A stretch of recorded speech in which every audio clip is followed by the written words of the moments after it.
like the arranging of elements of a painting, sculpture, or mobile, but also like an engineering design problem or a non-competitive game, Babbitt's earlier compositions are also improvisatory in the general sense. His underlying pitch array poses a partly constrained, yet infinitely flexible situation from which the artistic result is forged.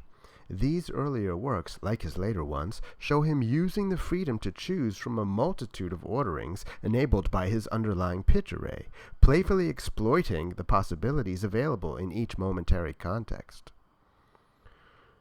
Consider Babbitt's semi-simple variations.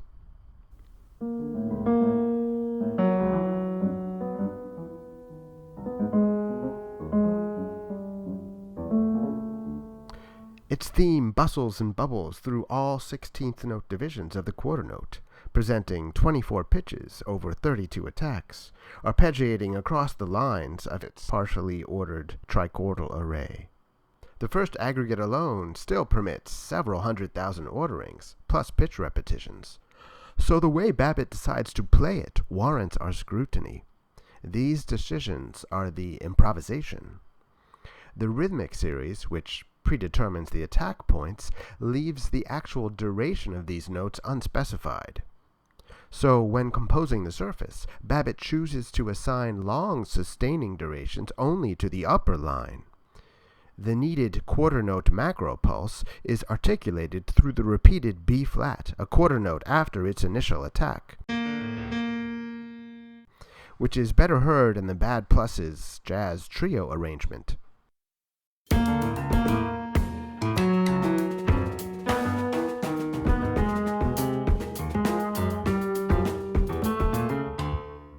And the initial pitches of all four lines occur within the first quarter note.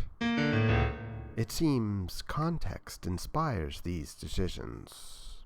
Yet more nuanced is how Babbitt exploits opportunities where he finds them, in the web of syncopated interplay between lines. From one pitch to the next, the sustained upper line presents an IC4, then IC5, then IC3, then IC1, and then IC2.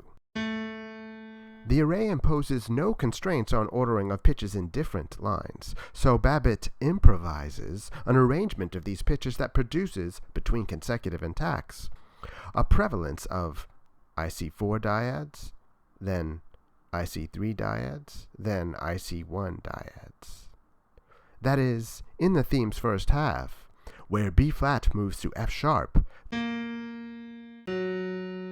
the most prevalent interval we hear between lines is IC4.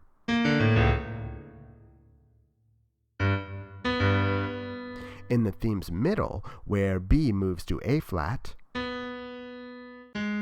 IC3 dyads proliferate.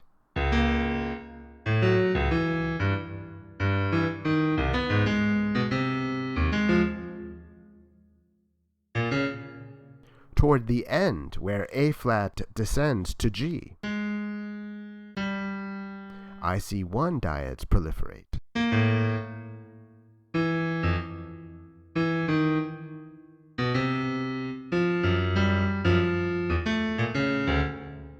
Thus, in the accompaniment, Babbitt improvises a faint and fragmentary ghost of the upper line's interval class chronology.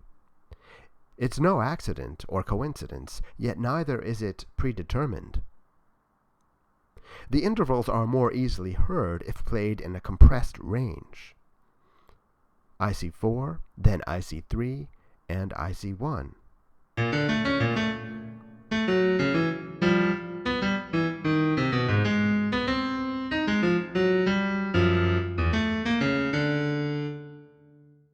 Variation 1 reverses the theme, maintaining a similar texture but in a higher register.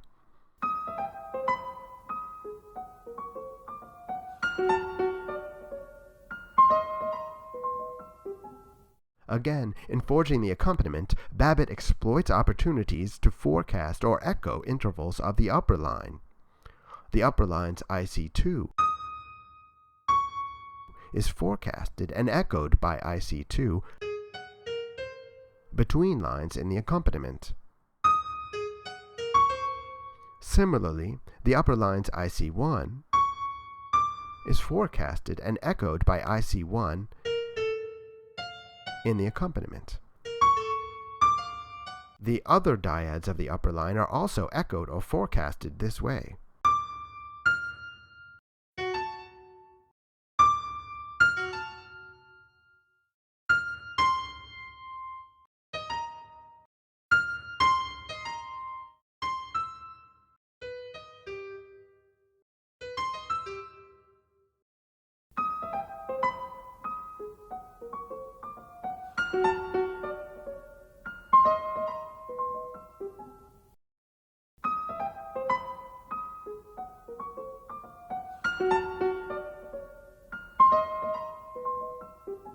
The order of presentation of these interval classes contributes to a sense of balance, palindrome, or antecedent-consequent relation between the theme and variation 1.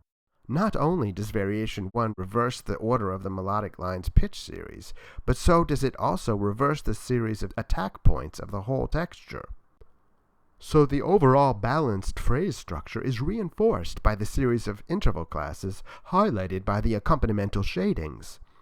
The theme's accompaniment stressing IC4 at the start, IC3 in its middle, and IC1 closer to its end, and then variation 1 doing the reverse, stressing IC1 closer to its beginning, followed by IC3, then ending with IC4. The balance in the melody is reflected through the accompanimental shadings, and the importance of the three interval classes seems indicated by the configurations Babbitt forges at the exposed move to the high register, including the central importance of IC4. The intervallic shadings achieved through the accompaniment are not predetermined. They are not a feature of Babbitt's array, but rather are forged imperfectly from its partial ordering opportunities. Playing inside the array, Babbitt is pitting his acquired competence, his skill, his wits to the fresh opportunities provided. Each compositional design provides a fresh set of such challenges to meet, a new sandbox to play in. This view jibes with Babbitt's account of his own somewhat unusual compositional process. Often, music is created by composers maintaining or refining some ideal toward which they aim as they repeatedly, over an extended period, perfect the particular work. Boulez, in particular, is noted for his habit of extensive, ongoing revisions, sometimes over decades, in contrast to a jazz improviser embracing the contingencies of the present moment, spontaneously creating music based on a chord chart and deliberately improvising it differently the next time. Although Babbitt worked from elaborately constructed compositional designs, which are charts specifying partial ordering, he apparently viewed the subsequent notational stage of composition as a snapshot of his thinking in a certain moment, thinking that could be different the next day. And he did not revise his notated scores, declaring in an interview, quote, "I am not a reviser. Revising would necessitate my going back to a piece after I've heard it performed. And by then, I'm already composing another piece. In my role as a listener, what I am really thinking at that moment is that this is the way the piece was. But I don't revise. I've never revised anything. I've certainly never rewritten a piece or have a later version of a piece." End quote. In some sense, rewriting or revising would be like trying to play more perfectly what one had just improvised. Such ongoing perfection of the same is not Babbitt's game. Rather, his creative process embraces the charm of the ephemeral. Babbitt is not known to have been literally an improviser like Charlie Parker or even Beethoven. Yet viewing Babbitt's surfaces as improvisatory makes sense for the following additional reasons. Lewis and Ryle's generalized idea of improvisation suggests the situational aspect of Babbitt composing note-to-note details by playing with the materials at hand, within the rules he set for himself at a previous stage of composition. Babbitt, as a teenager, played clarinet in Dixieland jazz bands in Mississippi, so was routinely confronted with the idea of improvisation from an early age. He likely gained an affinity for the irregular and spontaneous flow of improvisational music and the situational challenges it poses to its practitioners. Babbitt's practice of reusing the same array as the basis for several compositions is in some sense an abstract amplification of a practice that facilitated improvisation in bebop jazz, namely what is called contrafact, which is the composing of a new melody over a pre-existing chord progression, such as the one from Gershwin's I've Got Rhythm. Such rhythm changes, as they're known, underlie dozens of bebop tunes and thus countless bebop jazz improvisations. Babbitt's titles are playful. It Takes 12 to Tango, Play It Again, Sam, and World Series. Each title exploits a verbal possibility that presents itself, like an improviser exploiting the musical situation that spontaneously arises. Babbitt loved baseball, and we might similarly imagine his music as an unpredictable game with fixed rules. Some of his music sounds jazzy, in terms of syncopated rhythms, variegated textures, jazz-like harmonies, and instrumentation. The quasi-tonal chromatic harmonies in World Series create a vague reminiscence of jazz. The jazzy, syncopated, irregular rhythmic flow and texture in many Babbitt works give an impression of an uncanny hybrid of planning and spontaneity. Although some of these features arise probably more from Babbitt's overall system than from his more contextual note-to-note choices, it seems too much of a coincidence that Babbitt would devise and refine a system that produces such effects, and that the same system also allows so much flexibility to arrange note-to-note details in response to the momentary context, as if improvising. Therefore, to acknowledge the procedural similarity to improvisation is to render Babbitt's music more comprehensible by locating an aspect of his creative process that is shared by another style of music that the sound of his music affiliates with. It suggests a familiar aesthetic predilection, jazz, that ties together Babbitt's systematic choices, including the choice to defer so many decisions until the momentary context where they would be most relevant to the listener. Babbitt designed a system that often produces a jazz-like flow and allows him to play with the choices in the moment as if improvising. To know this is to understand better what makes his music tick.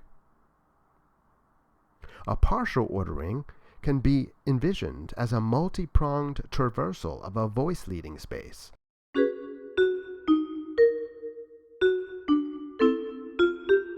A concept Robert Morris proposes for improvisation as well as composition.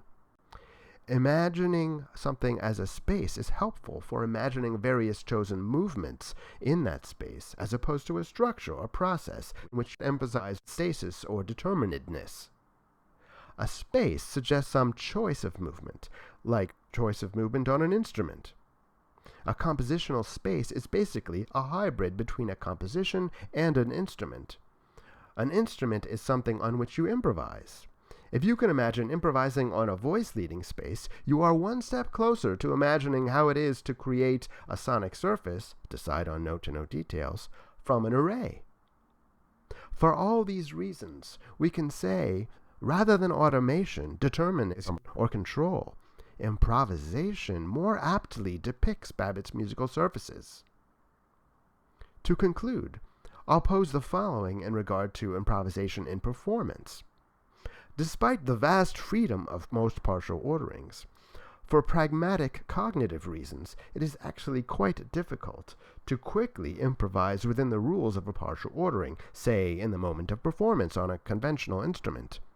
Yet even this is possible if we imagine a mechanical instrument that presents and withdraws pitches dynamically according to which pitches were previously played.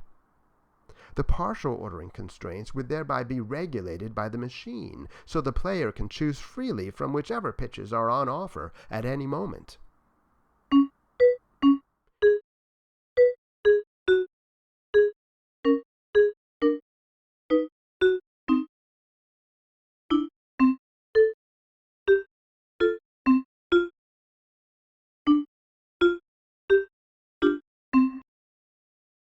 It could even be an all-partition array dynamic instrument, which keeps refreshing itself with a new partial ordering each time all the keys are used up.